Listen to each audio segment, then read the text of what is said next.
ರಾಮಾಯಣವನ್ನು ಬಿಟ್ಟರೆ ಮಹಾಭಾರತ ಕನ್ನಡ ಕವಿಗಳ ಕಾವ್ಯ ವಸ್ತುವಾಗುವುದರಲ್ಲಿ ಮಿಗಿಲಾದದ್ದು.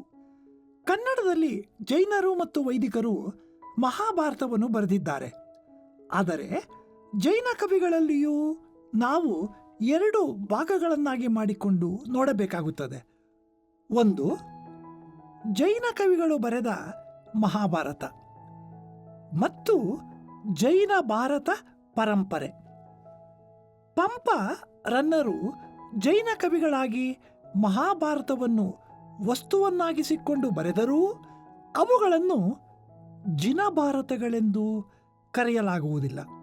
ಏಕೆಂದರೆ ಅವೆರಡು ವ್ಯಾಸ ಭಾರತವನ್ನು ಕಣ್ಣ ಮುಂದೆ ಇರಿಸಿಕೊಂಡು ತಮ್ಮದೇ ಆದ ಬದಲಾವಣೆಗಳನ್ನು ಕಥೆಯಲ್ಲಿ ಮಾಡಿಕೊಂಡರೂ ಕಥೆಯ ಮೈಯನ್ನು ಕೆಡಿಸದೆ ವ್ಯಾಸರಿಗೆ ಗೌರವ ತರುವ ರೀತಿಯಲ್ಲಿ ನಿರೂಪಿತವಾಗಿವೆ. ಪಂಪನ ವಿಕ್ರಮಾರ್ಜುನ ವಿಜಯ ಅದರ ಹೆಸರೇ ಸೂಚಿಸುವಂತೆ ಅರ್ಜುನನನ್ನು ನಾಯಕನನ್ನಾಗಿ ಮಾಡಿಕೊಂಡು ಬರೆದ ಭಾರತ. ಸಾಹಸ ಭೀಮ ವಿಜಯವೆಂಬ ಹೆಸರಿನಿಂದ ರನ್ನ ಬರೆದ ಗದಾಯುದ್ಧವು ಅದರ ಹೆಸರೇ ಸೂಚಿಸುವಂತೆ ಭೀಮನನ್ನು ನಾಯಕನನ್ನಾಗಿ ಮಾಡಿಕೊಂಡು ಬರೆದ ಭಾರತ. ವ್ಯಾಸರ ಕಥೆಯನ್ನು ಈ ಕೇಂದ್ರ ಪಾತ್ರಗಳ ಸುತ್ತ ಹೆಣೆಯುವಲ್ಲಿ ಅವರಿಬ್ಬರು ತಮ್ಮ ಆಶ್ರಯದಾತರಾದ ರಾಜರುಗಳನ್ನು ಈ ಪಾತ್ರಗಳೊಂದಿಗೆ ಸಮೀಕರಿಸುವುದರ ಮೂಲಕ ಈ ಕಾವ್ಯಗಳನ್ನು ಲೌಕಿಕ ಕಾವ್ಯಗಳನ್ನಾಗಿ ಮಾಡಿದ್ದಾರೆ. ಇನ್ನು ಜೈನ ದೃಷ್ಟಿಯಿಂದ ಬರೆದ ಭಾರತಗಳು ಹಲವು ಇವೆ. ಅವುಗಳಲ್ಲಿ 16ನೇ ಶತಮಾನದ ಸಾಳ್ವ ಭಾರತ ಜೈನ ಭಾರತವನ್ನು ಮೊಟ್ಟ ಮೊದಲಿಗೆ ಸಮಗ್ರವಾಗಿ ಪರಿಚಯ ಮಾಡಿಕೊಡುತ್ತದೆ. ಜೈನ ಭಾರತಗಳಿಗೆ ಮೂಲವೆಂದರೆ 8ನೆಯ ಶತಮಾನದಲ್ಲಿ ಜಿನಸೇನಾಚಾರ್ಯರಿಂದ ರಚಿತವಾದ ಹರಿವಂಶ ಪುರಾಣ. ಇದರಲ್ಲಿ ಹರಿವಂಶ ಕುರುವಂಶಗಳ ಕತೆ ಜೈನ ದೃಷ್ಟಿಯಿಂದ ನಿರೂಪಿತವಾಗಿದೆ. ನೇಮಿಚಂದ್ರ ಮತ್ತು ಕರ್ಣಪಾರ್ಯರೆಂಬ ಕವಿಗಳು ನೇಮಿನಾಥನ ಕಥೆಯನ್ನು ಬರೆಯುವಾಗ ನೇಮಿನಾಥ ತೀರ್ಥಂಕರನ ಕಥೆಯ ಅಂಗವಾಗಿ ಜಿನಭಾರತ ಬಂದಿದೆ. ಅನಂತರ ಮುಂದೆ ಜಿನಭಾರತವನ್ನು ಸಮಗ್ರವಾಗಿ ಹೇಳಿದವನು ಸಾಳ್ವನೇ. ರಾಮಾಯಣದ ಕಥಾವಸ್ತುವನ್ನು ನಿರ್ವಹಿಸುವಲ್ಲಿ ಜೈನ ರಾಮಾಯಣ ತುಂಬ ಧಾರಾಳವಾಗಿ ಕಥೆಯ ಮೈಯಲ್ಲಿ ಬದಲಾವಣೆಗಳನ್ನು ಮಾಡಿಕೊಂಡಂತೆ ಜೈನ ಭಾರತವನ್ನು ಬರೆಯುವಲ್ಲಿ ಜೈನರು ಯಥಾಶಕ್ತಿಯಾಗಿ ಬದಲಾವಣೆಗಳನ್ನು ಮಾಡಿಕೊಂಡಿದ್ದಾರೆ. ಒಂದೇ ಒಂದು ಸಂದರ್ಭವನ್ನು ನೋಡಬಹುದು. ಕುರುವಂಶದಲ್ಲಿ ಪ್ರಸಿದ್ಧನಾದ ಪರಾಶರನಿಗೆ ಸತ್ಯವತಿಯಲ್ಲಿ ಯಶೋವಲ್ಲಭನಾದ ವ್ಯಾಸನು ಹುಟ್ಟಿದನು. ವ್ಯಾಸ ಮತ್ತು ಸುಭದ್ರೆಯರಿಗೆ ಧೃತರಾಷ್ಟ್ರ, ಪಾಂಡು, ವಿದುರ ಎಂಬ ಮಕ್ಕಳಾದರು. ಪಾಂಡುವಿಗೆ ಕುಂತಿಯಲ್ಲಿ ಮೋಹ ಹುಟ್ಟಿ ವಿದ್ಯಾಧರನೊಬ್ಬನ ಕಾಮಮುದ್ರಿಕೆಯಿಂದ ಕುಂತಿಯ ಅಂತಃಪುರವನ್ನು ಪ್ರವೇಶಿಸಿ ಆಕೆಯನ್ನು ಕೂಡಿದನು. ಕುಂತಿಗೆ ಗರ್ಭೋದಯವಾಗಿ ಮಗು ಹುಟ್ಟಿತು. ಆ ಮಗುವನ್ನು ಹೊನ್ನ ಪೆಟ್ಟಿಗೆಯಲ್ಲಿ ಇರಿಸಿ ಯಮುನಾ ನದಿಯಲ್ಲಿ ಬಿಟ್ಟಳು. ಆದಿತ್ಯನೆಂಬ ಅರಸನು ತನ್ನ ಉಪ್ಪರಿಗೆಯ ಮೇಲೆ ನಿಂತು ತೇಲಿ ಬರುತ್ತಿದ್ದ ಪೆಟ್ಟಿಗೆಯನ್ನು ತರಿಸಿ ತೆಗೆದು ನೋಡಲು ಹೊಳೆಯುತ್ತಿದ್ದ ಮಗುವನ್ನು ನೋಡಿ ಸಂತೋಷಗೊಂಡು ರಾಣಿಯರನ್ನು ಕರೆಸಿ ಕಿವಿ ಹಿಡಿದು ರಾಧೆಯ ಕೈಗೆ ಕೊಡಲು ಕರ್ಣ, ರಾಧೇಯ ಎಂಬ ಹೆಸರು ಬಂದುವು. ಮಹಾಭಾರತದ ಕಥೆಯನ್ನು ಬಲ್ಲವರು ಜೈನ ದೃಷ್ಟಿಯ ಭಾರತದ ಈ ಭಾಗವನ್ನು ಓದಿ ನೋಡಿದರೆ ವ್ಯಾಸರ ಕಥೆಗೆ ಏನು ರೂಪ ಪ್ರಾಪ್ತವಾಗಿದೆ ಎನ್ನುವುದನ್ನು ಅರ್ಥ ಮಾಡಿಕೊಳ್ಳಬಲ್ಲರು. ಮಹಾಭಾರತದ ಕತೆ ಮೂಲತಃ ಕುರುಪಾಂಡವರ ಕಥೆಯೂ ಹೌದು, ಕೃಷ್ಣನ ಕಥೆಯೂ ಹೌದು. ವಾಸ್ತವವಾಗಿ ಭಾರತ ಮತ್ತು ಭಾಗವತಗಳು ಪರಸ್ಪರ ಪೂರಕವಾದವುಗಳು. ಜೈನರಲ್ಲೂ ಹೀಗೆಯೇ ಇವೆರಡು ಒಂದರಲ್ಲಿ ಒಂದು ಬೆರೆತಿವೆ. ಕನ್ನಡದ ನೇಮಿನಾಥ ಪುರಾಣಗಳು ಹರಿವಂಶದಿಂದ ತಮ್ಮ ಪ್ರೇರಣೆಯನ್ನು ಪಡೆದುಕೊಂಡಿವೆ. ಜೈನ ಪುರಾಣಗಳ ಪ್ರಕಾರ 22ನೆಯ ತೀರ್ಥಂಕರನಾದ ನೇಮಿನಾಥನೂ ಮತ್ತು ಶ್ರೀಕೃಷ್ಣನೂ ಬಂಧುಗಳು.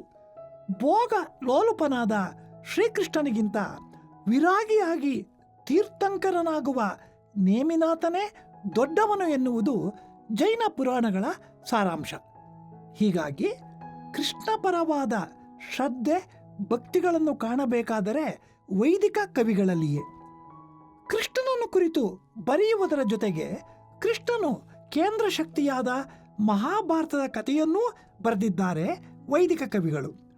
12ನೇ ಶತಮಾನದಲ್ಲಿ ರುದ್ರಭಟ್ಟನು ಬರೆದ ಜಗನ್ನಾಥ ವಿಜಯ ಎಂಬ ಪ್ರೌಢ ಕಾವ್ಯವೇ ವೈದಿಕ ದೃಷ್ಟಿಯಿಂದ ಮೊಟ್ಟ ಮೊದಲು ರಚಿತವಾದ ಭಾಗವತದ ಕತೆ ಎನ್ನಬಹುದು. ಸಂಸ್ಕೃತದ ವಿಷ್ಣು ಪುರಾಣ ಈ ಕೃತಿಗೆ ಮೂಲ. ರುದ್ರಭಟ್ಟನ ನಂತರ ಸುಮಾರು 2 ಶತಮಾನಗಳಾದ ಮೇಲೆ ಜೈನ ಹಾಗೂ ವೀರಶೈವ ಪ್ರಭಾವಗಳು ತಗ್ಗಿದ ಕಾಲದಲ್ಲಿ ಕುಮಾರವ್ಯಾಸನಿಂದ ಮೊದಲುಗೊಂಡ ಭಾಗವತ ಪರಂಪರೆಯೊಂದು ಪ್ರಾರಂಭವಾಯಿತು. ಈ ಪರಂಪರೆಯಲ್ಲಿ ಕೃಷ್ಣನನ್ನು ಕೇಂದ್ರದಲ್ಲಿರಿಸಿಕೊಂಡ ಮಹಾಭಾರತ ಹಾಗೂ ಭಾಗವತಗಳು ಕವಿಗಳ ಕಾವ್ಯದ ವಸ್ತುಗಳಾದವು.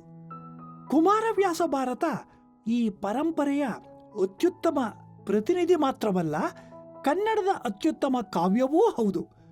ಕುಮಾರವ್ಯಾಸನ ಭಾರತದ ಕೇಂದ್ರ ಪಾತ್ರ ಶ್ರೀಕೃಷ್ಣ.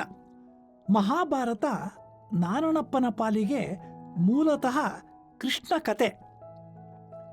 ತಿಳಿಯ ಹೇಳುವೆ ಕೃಷ್ಣ ಕಥೆಯನು ಎಂದೇ ಸ್ಪಷ್ಟವಾಗಿ ಕಾವ್ಯಾರಂಭದಲ್ಲಿ ಹೇಳಿಕೊಂಡಿದ್ದಾನೆ. ಮುಂದೆ ಬಂದ ಲಕ್ಷ್ಮೀಶನ ಜೈಮಿನಿ ಭಾರತವು ಕೃಷ್ಣ ಚರಿತಾಮೃತವೇ. ಕುಮಾರವ್ಯಾಸ ಲಕ್ಷ್ಮೀಶರಿಬ್ಬರೂ ಕೃಷ್ಣನ ಭಕ್ತರೇ. ಇದೇ ಪರಂಪರೆಯಲ್ಲಿ ಕನ್ನಡದಲ್ಲಿ ಮೊಟ್ಟ ಮೊದಲಿಗೆ ಚಾಟು ವಿಠ್ಠಲನಾಥನಿಂದ ಸಂಸ್ಕೃತ ಭಾಗವತವು ಅನುವಾದಗೊಂಡಿತು. ಚಾಟು ವಿಠ್ಠಲನ ಕನ್ನಡ ಭಾಗವತವು ಭಾಮಿನಿ ಷಟ್ಪದಿಯಲ್ಲಿ ರಚಿತವಾದ ಒಂದು ಬೃಹತ್ ಗ್ರಂಥವಾಗಿದೆ. ಹಾಗೆಯೇ ಚಾಟು ವಿಠ್ಠಲನೇ ಮಾಡಿದನೆಂದು ಭಾವಿಸಲಾದ ಮಹಾಭಾರತದ ಕೆಲವು ಪರ್ವಗಳ ಕನ್ನಡ ಅನುವಾದ ಕೃತಿಯೊಂದಿದೆ. ಕನಕದಾಸರ ಮೋಹನ ತರಂಗಿಣಿಯು ಕೃಷ್ಣನನ್ನು ಕುರಿತು ಸಾಂಗತ್ಯದಲ್ಲಿ ರಚಿತವಾದ ಒಂದು ಸುಂದರ ಕಾವ್ಯ. ಕುಮಾರವ್ಯಾಸನಿಂದ ಮೊದಲುಗೊಂಡು ಹರಿದಾಸರಿಂದ ಪ್ರಸಾರಗೊಂಡ ಈ ಭಾಗವತ ದೃಷ್ಟಿ ಕೃಷ್ಣನ ಮಹಿಮೆಯನ್ನು ಕನ್ನಡ ಸಾಹಿತ್ಯದಲ್ಲಿ ಎತ್ತಿ ಹಿಡಿಯಿತು. ಮತ್ತೆ ಕೃಷ್ಣಪರವಾದ ಸಾಹಿತ್ಯ ಶ್ರೀ ವೈಷ್ಣವ ದೃಷ್ಟಿಯಿಂದ ರಚಿತವಾದದ್ದು ಮೈಸೂರಿನ ಒಡೆಯರ ಕಾಲದಲ್ಲಿ. ಇದುವರೆಗೂ ಯಾವ ಸಾಹಿತ್ಯಾಭಿವ್ಯಕ್ತಿಗೂ ಪ್ರೇರಣೆಯಾಗದಿದ್ದ ಶ್ರೀ ವೈಷ್ಣವ ಧರ್ಮವು ಚಿಕ್ಕದೇವರಾಜರ ಕಾಲದಲ್ಲಿ ಮೊಟ್ಟ ಮೊದಲಿಗೆ ಸಾಹಿತ್ಯಾಭಿವ್ಯಕ್ತಿಗಳಲ್ಲಿ ಮೈದೋರಿದ್ದು ವಿಶೇಷದ ಸಂಗತಿಯಾಗಿದೆ. ಚಿಕ್ಕದೇವರಾಜರೇ ರಚಿಸಿದ ಚಿಕ್ಕದೇವರಾಜ ಬಿನ್ನಪ, ಗೀತಗೋಪಾಲ ಈ ವರ್ಗಕ್ಕೆ ಸೇರಿದ ಕೃತಿಗಳು. ಎಲ್ಲರೂ ಅರಿವಂತೆ ಕನ್ನಡ ವಾತಿನೊಳಂ ಮೆಲ್ನುಡಿಗಳಿಂದೆ ಅಖಿಲ ತತ್ವಾರ್ಥಂಗಳಂ ಸಂಗತಿಗೊಳಿಸಿ ಗದ್ಯದಲ್ಲಿ ಶ್ರೀ ವೈಷ್ಣವ ಮತದ ತತ್ವಗಳನ್ನು ತಿಳಿಸುತ್ತದೆ ಚಿಕ್ಕದೇವರಾಜ ಬಿನ್ನಪ. ಗೀತಗೋಪಾಲವು ಹರಿದಾಸರ ಕೀರ್ತನೆಗಳನ್ನು ರಚನೆಯಲ್ಲಿ ಹೋಲುತ್ತದೆ. ಅಂತೂ ತಮಿಳು ಹಾಗೂ ಸಂಸ್ಕೃತಗಳಲ್ಲಿ ಮಾತ್ರ ವ್ಯವಹರಿಸುತ್ತಿದ್ದ ಶ್ರೀ ವೈಷ್ಣವ ಧರ್ಮ ಕಡೆಗೂ ಕನ್ನಡದಲ್ಲಿ ಮಾತನಾಡುವುದನ್ನು ಕಲಿತಿದ್ದು ಈ ಕಾಲದಲ್ಲಿ.